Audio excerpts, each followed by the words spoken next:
বাংলাদেশে অত্যন্ত বিষধর সাপেদের মধ্যে একটি হচ্ছে রাসেল ভাইপার। এটি চন্দ্রবোরা নামেও পরিচিত। সম্প্রতি দেশের বিভিন্ন জেলায় ভয়ঙ্কর এই সাপের উপদ্রব রয়েছে উদ্বেগজনক হারে। সাধারণত সব সাপ মানুষকে এড়িয়ে চলার চেষ্টা করে, কিন্তু রাসেল ভাইপার সাপের স্বভাব ঠিক উল্টো। এরা সচরাচর পালিয়ে যায় না, নিজেদের বিপন্ন মনে করলে আক্রমণ করে বসে। রাসেল ভাইপারের বিষ হিমোট্রক্সিন, যার কারণে কামড় দিলে মানুষের মাংস পচে যায়। এদের বিষের তীব্রতা এত বেশি যে খুব কম রোগী বাঁচে। যে স্থানে কামড় দেয় সে স্থানে পচন শুরু হয়।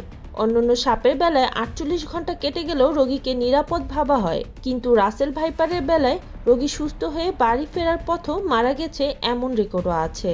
বিষধর এই সাপটি চিনতে না পারার কারণে চিকিৎসা নিতে দেরি হওয়ার কারণে মৃত্যু ঘটনা বাড়ছে। শুধু বাংলাদেশেই নয়, পুরো বিশ্বের প্রতি বছরে সাপের কামড়ে যত মানুষ মারা যায় তার উল্লেখযোগ্য একটি অংশ কেবল এই রাসেল ভাইপার সাপের কারণেই মারা যায়।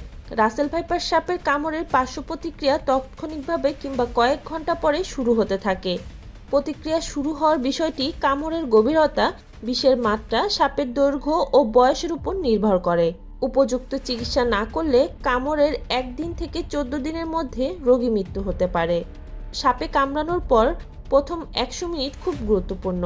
ওই সময়ের মধ্যে সঠিক চিকিৎসা দেওয়া গেলে রোগী সুস্থ হয়ে উঠতে পারে। রাসেল ভাইপার সাপ ছাড়াও পৃথিবীতে আরও অনেক ভয়ঙ্কর ও বিষধর সাপ রয়েছে। সে সম্পর্কে জানতে এই ভিডিওটি দেখুন এবং জানা অজানা রহস্য রোমাঞ্চকর ভিডিও দেখতে আমাদের পাশেই থাকুন। ধন্যবাদ।